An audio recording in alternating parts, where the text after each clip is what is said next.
Hello everyone, International Master Mon Hamilton here, bringing you the recap video for round 7 of the Pro Chess League on chess.com. This is the final round of the regular season, so now the regular season is concluded and we move on to the playoffs. The playoffs take place starting next week and they end at the end of March. So the next month is going to be very exciting. The Montreal Chessbrahs did manage a win during this week's play with the Philadelphia Inventors.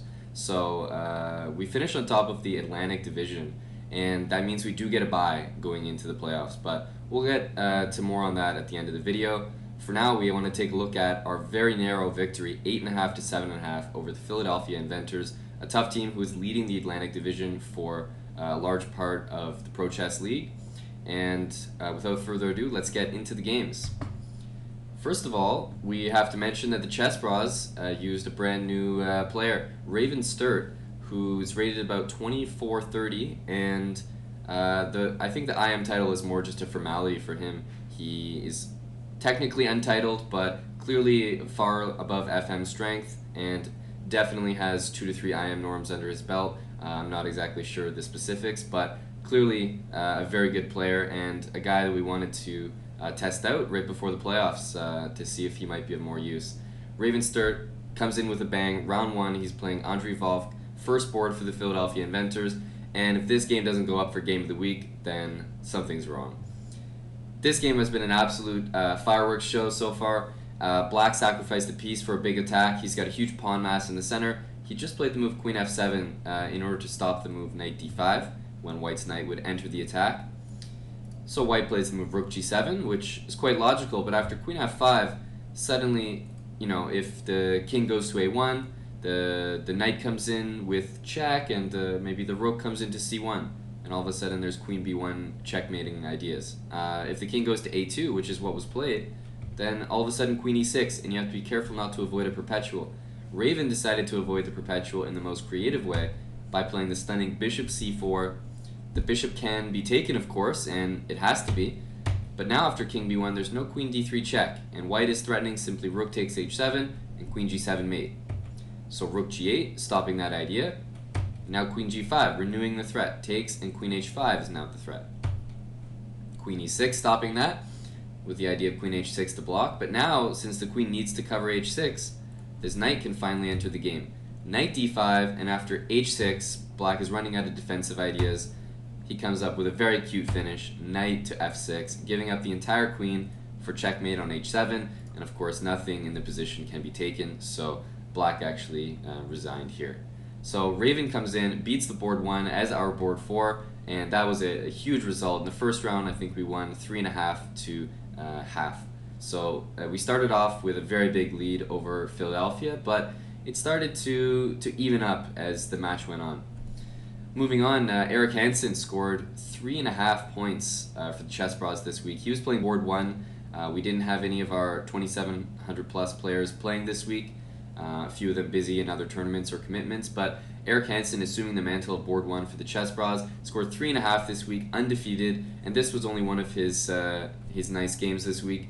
Here he decides to play the move Bishop takes f5, which might be a little surprising to just how it looks aesthetically, I think, because you have the two bishops. Normally you want to keep those, move like Bishop e5, keep the tension, pressure this pawn. White has a huge advantage, but Bishop takes f5 reminds us that when you're attacking, opposite bishops provide really good attacking chances. And after this, there's simply no stopping Rook e7 and Rook g7. So after a few more moves, there's a nice tactic here with the rook hanging, so White takes on e8, but simply wins a pawn, and after they entered this endgame, Eric is 2 pawns up, and he did manage to convert this game against Grandmaster Brian Smith, the board 3 for Philadelphia. So Eric with a huge 3.5 points really helped the Chessbrahs to victory. Moving on, there was Raven Sturt again, and this is getting into the final round. We did have a lead going in, but the point was in the last round we only needed to score a certain number of points, and Raven Sturt here had a crushing game. If you look at the position here, he's just up a couple pawns. He just played knight f3. He's going to remove this knight, a time advantage and everything. Black plays rook takes f3, clearly desperation. He just wants to at least leave his knight on d4. And of all moves to play in this position right here, queen a3, white plays queen to c1. This is by far the biggest blunder maybe in the entire event. Certainly for our team, this is the craziest because the match was pretty much over going into the fourth round. If Raven could win this game, the rest of the team could draw comfortably. But queen c1 threw a spanner in the works. All of a sudden after queen c1, of course, the game just ends immediately. Black won. So Raven only finished with 1 point on the week, but he should have probably had 2 if he only managed to finish this one off properly. So a huge turn of events there. And staying with the matches in the final round, it meant that Le Siege, playing black here, who had been shuffling around, he knows he's a little bit better, it meant he suddenly had to play for a win if we wanted any chance of even tying the match now. So we see the move g5 from Le Siege. All these pawns on light squares means that this light square bishop is dominating its counterpart. And we see nice technique, bishop d3, tying the king and knight to this e4 pawn. And it ties this bishop to b3 because if the bishop moves, then bishop c2. So bishop e2, bishop c2, bishop c4, and now with the bishop completely stuck and the other piece is completely stuck, black just plays the move f6, and in a very nice fashion, this position is actually a zugzwang.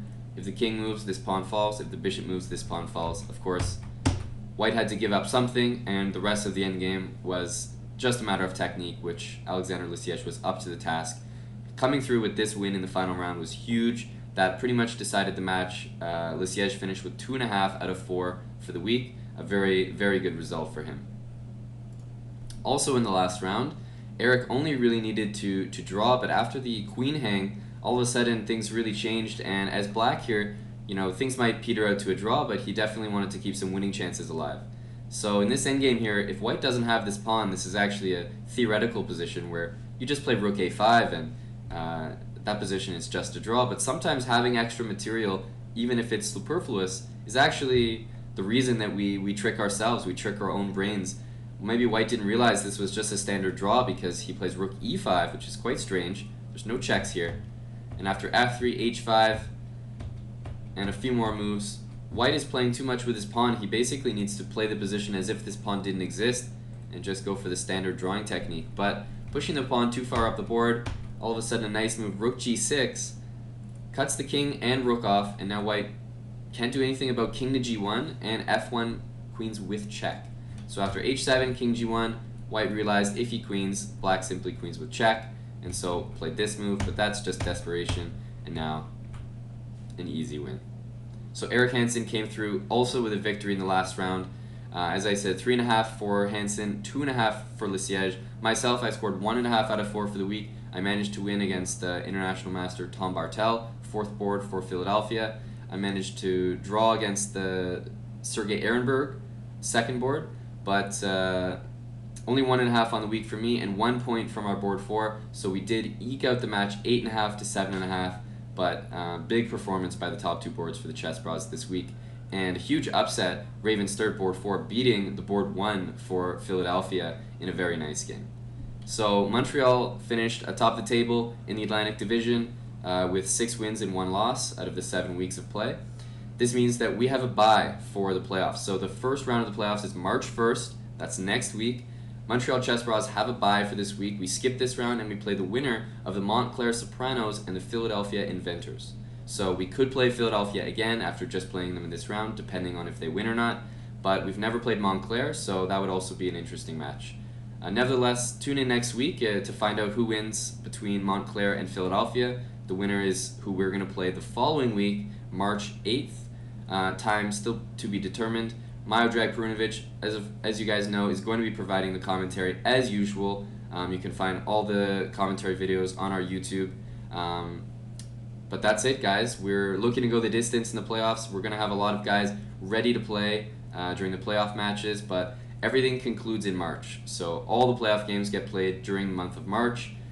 We have a bye for next week, so no action from the Chessbrahs next week, but definitely still tune into Pro Chess to find out who our opponent is going to be for the March 8th match. That's all for now, guys. Thanks for watching, and let's go Chessbrahs in the playoffs.